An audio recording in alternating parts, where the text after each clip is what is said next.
สร้อยทองเส้นนี้เก็บเงินตามปีจึงได้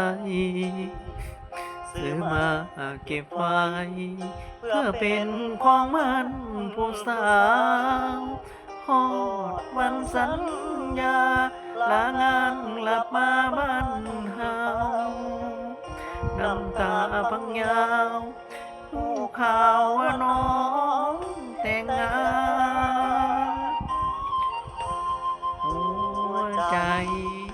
สถานอายมาบ่ทันใจเจ้าสัญญาเอาจบตอนน้องเข้าภาคฝันอายกลืนน้ำตาเข้ามาเป็นแขกช่วยงานสร้อยที่เตรียมมัน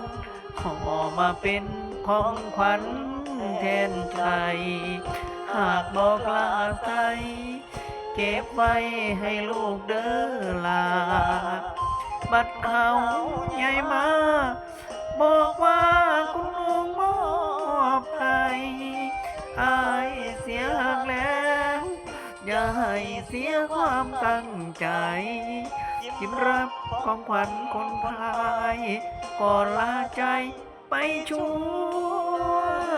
ชีวิตสร้อยทอ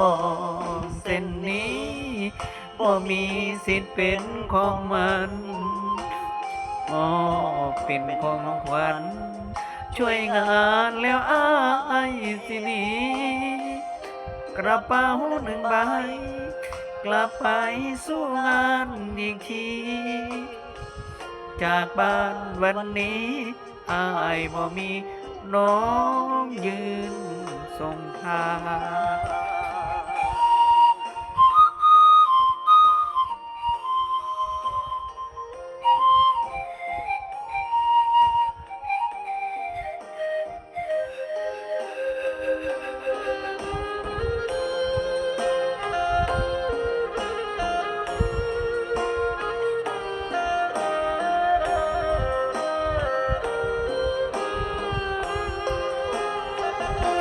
หากบอกลาใจ